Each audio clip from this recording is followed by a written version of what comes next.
Бәріне сәлем оқушылар, бүгін сіздермен English Plus-тың 18-ші бетіндегі Unit Review тақырыбын талқылайтын боламыз. Каналға бірден тіркеліп лайк басып кет, комментарийге рахмет деп жаз, себебі сенің ағылшын тілінен 5 шығуың керек. Мына жерде балалар сендерге мен Unit Review'ді түсіндіретін боламын, түсініп орындаймыз. Сонымен бастадық. Бірінші тапсырмада find the odd word out each group, яғни әрбір топтан бір артық сөзді таста дейді. Бұл жерде біріншіде қараймыз. Hip-hop, classical, skiing, guitar дейді. Бұл жерде әрине бізде skiing артық, себебі hip-hop, классика, гитара дегеннің барлығы музыкаға қатысты, ал мынау skiing шаңғымен серуенде, шаңғы тебу ол бізде артық. Екіде mouse, science fiction, webcam, лаптоп. Қайсысы артық? Тышқан, ғылыми зерттеулік, веб-камера және де ноутбук. Әрине бұл жерде бізде science fiction артық, себебі ғылыми зерттеулік ол бізде фильмнің жанры немесе кітаптың жанры. Ары қарай. Үште cycling, director, film, actor. Әрине бұл жерде бізде cycling, велосипед тебу артық, себебі директор ол режиссер, фильм ол фильм, актер ол актер, иә. Төртте swimming, website, team player. Бұл жерде әрине бізде веб-сайт артық, яғни swimming жүзу, веб-сайт ол камера, веб-сайт ол мысалға YouTube секілді веб-сайттар, team ол команда, player ол ойыншы, player ол ойыншы. Арғай 5 drummer, group, program, singer. Drummer деген ол бізде барабаншы, group деген ол бізде топ, program деген ол бізде программа, және де singer ол бізде әнші. Сондықтан бұл жерде program, программа артық болады. 6-да матч, mail, taekwondo, теннис. Бұл жерде артық mail, себебі матч деген ол бізде футболдағы матч, taekwondo деген ол кәдімгі taekwondo, теннис деген ол әрине спорт түрі теннис. Яғни mail деген ол бізде хабарлама, сол үшін ол артық болады. Ал екінші тапсырмаға оралайық. Түсініп отырсыңдар деп ойлаймын.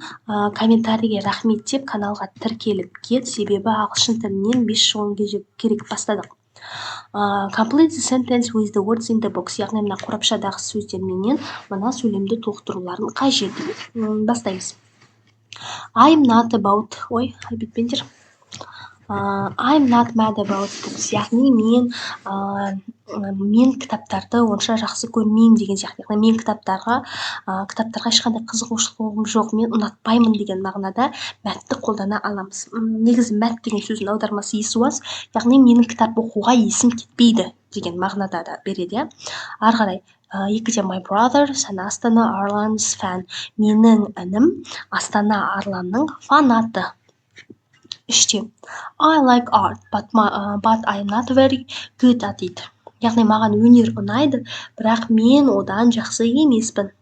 Төртте we really into music, especially hip-hop and pop. Яғни біз шынымен де музыкаға қызығушылығымыз бар, музыканы жақсы көреміз. Нақтырақ айтқанда, especially деген ол нақтырақ айтқанда хип-хоп пенен поп музыкаға. Бесте I like chatting on the internet by meeting friends. I prefer meeting friends. Маған ұнайды интернетпен хабарласқан, бірақ мен таңдаймын достарыммен жолығуды, кездесуді дейді. 6-да I've got a rat, but my mother can't stand it дейді.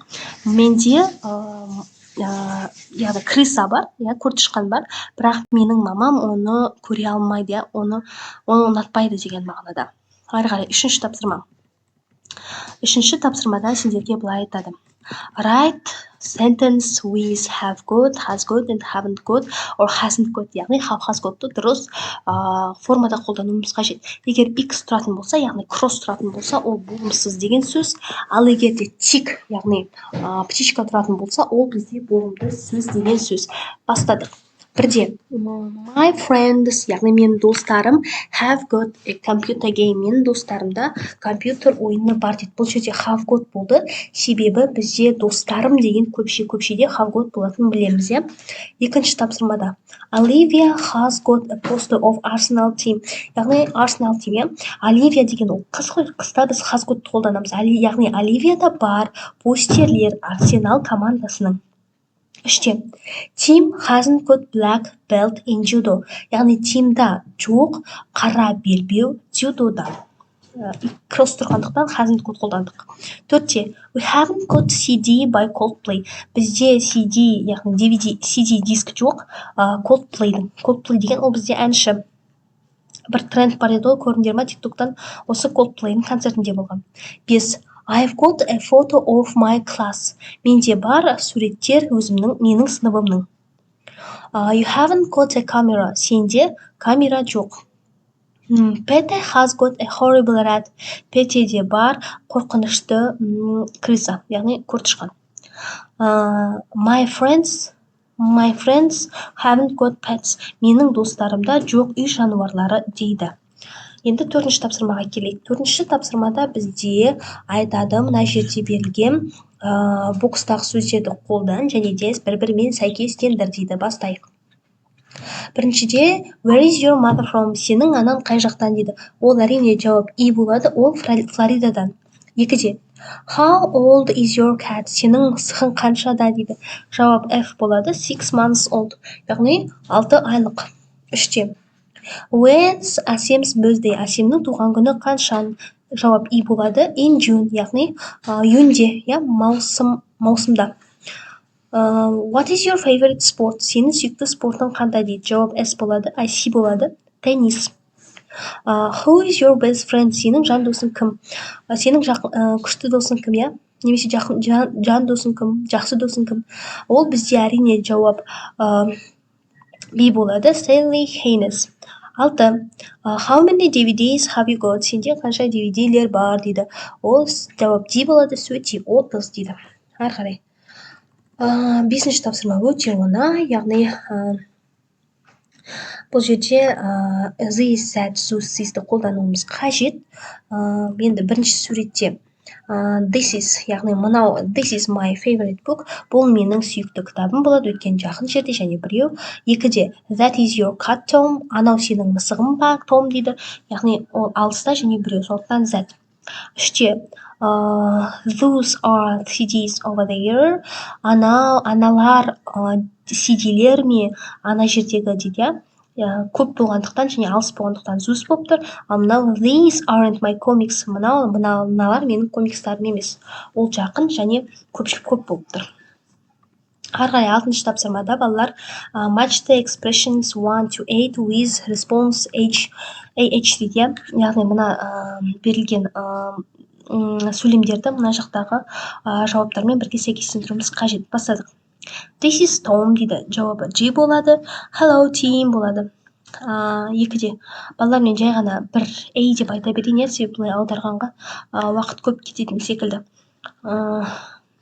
Бірде G болады, екіде E болады, үште B болады, төртте F болады, 5-те H болады. Мысалға see you later then, кейінірек жолыққанша дейді. 5-тің жауап бізде H қой. See you later, кейінірек жолыққанша деген секілді. 6-да A болады, 7-де C болады, 8-де D болады, және де мына жақта бізде 7-ші тапсырма бар. 7-ші тапсырма апайлардың тыңдалым береді. Сол тыңдалымды орындауларын қажет. Мен бұлай сәйкестендіріп айта салайын. Speaker 1 B болады, Speaker 2 E болады, Speaker 3 A болады, Speaker 4 C болады. Жалпы балалар сабақ түсінікті болса, комментарийге рахмет деп жазып кет және тіркелуді ұмытпа каналға, себебі сенің ағылшын тілінен 5 шығуың қажет. Goodbye, have a nice day.